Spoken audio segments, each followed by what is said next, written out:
welcome to another episode of Simply Explained English. We're glad to have you with us today. I'm Laura. And I'm Daniel. Looking to make your English better without the hassle? Then you're in the perfect spot. Okay, today we'll listen to a podcast about a daily English practice in a hotel. Let's listen to it. Hello, everyone, and welcome to another episode of Easy English. I'm Lisa, and I'm excited to be here with you today for another fun and helpful lesson. Hi, it's Tommy here. Today, we'll talk about a super useful topic today. Exactly, Tommy. From checking in to asking for room service, there are lots of situations where English comes in handy. Let's dive into a typical scenario checking into a hotel. Imagine I've just arrived at your hotel, tired from my journey. What happens next? I head to the reception desk, right? Yes, Tommy, let's do that. Good afternoon. Welcome to the Plaza Hotel. How can I help you? Hello? I have a reservation under the name Daniel Markson. Daniel Markson. Yes, Mr. Markson. For a single room for 3 nights? That's right.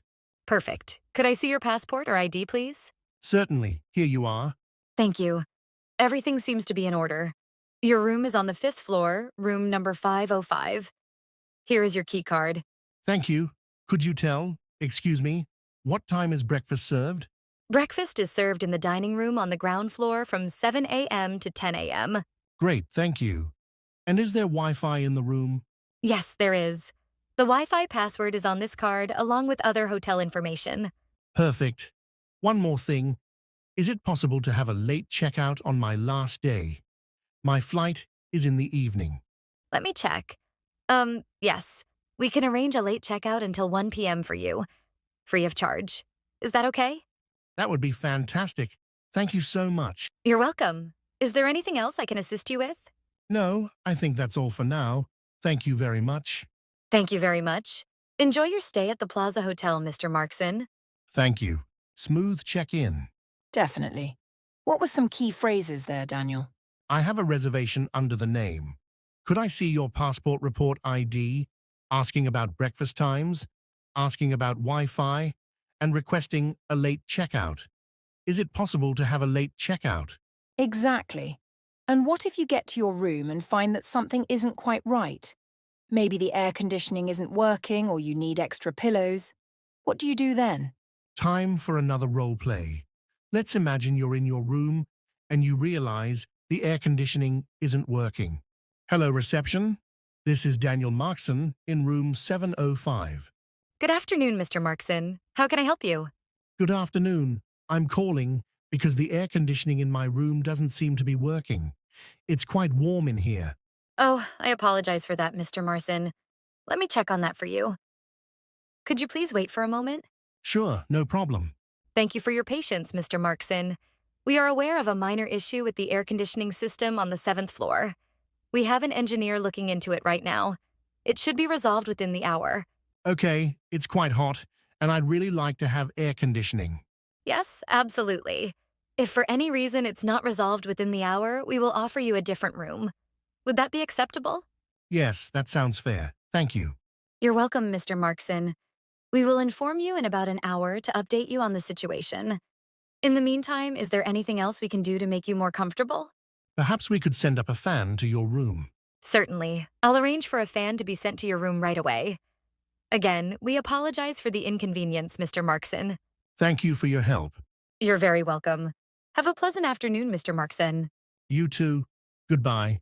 The problem was reported and hopefully solved.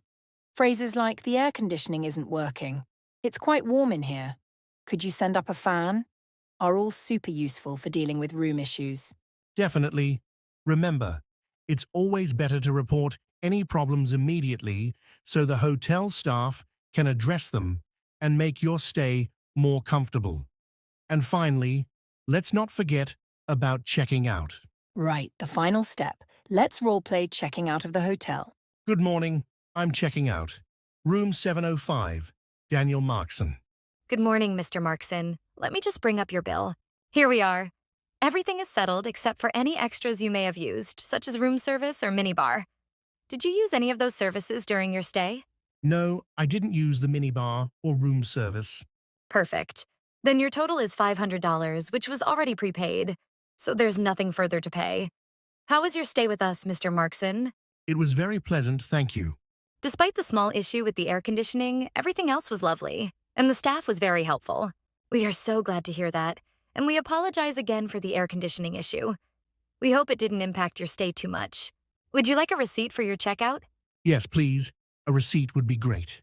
Certainly, here's your receipt. Thank you for staying at the Plaza Royal Hotel, Mr. Marson. We hope to see you again in the future. Thank you very much. Goodbye. Goodbye, and have a safe journey. Smooth checkout. Key phrases here include, I'm checking out. Is there anything to pay? And could I have a receipt? And of course, giving feedback about your stay, both positive and constructive, is always appreciated. So there you have it.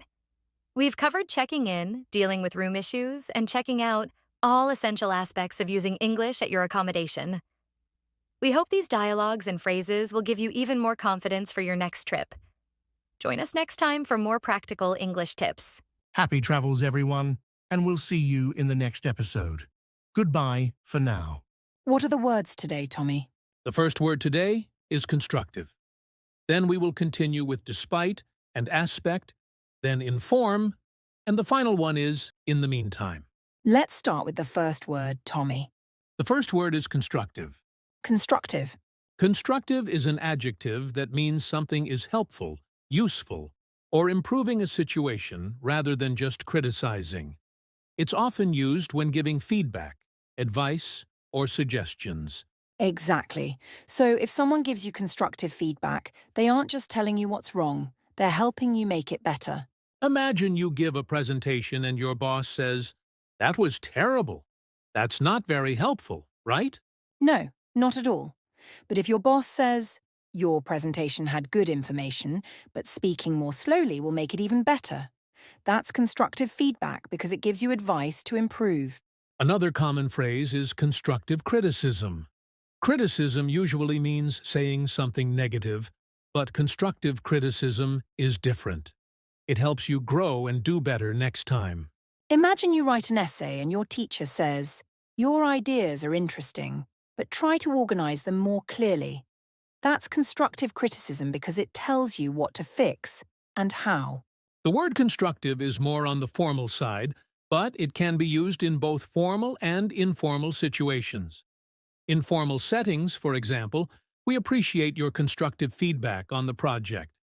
In informal situations, it's less common, but still used. For example, "Hey, I'm not trying to be mean.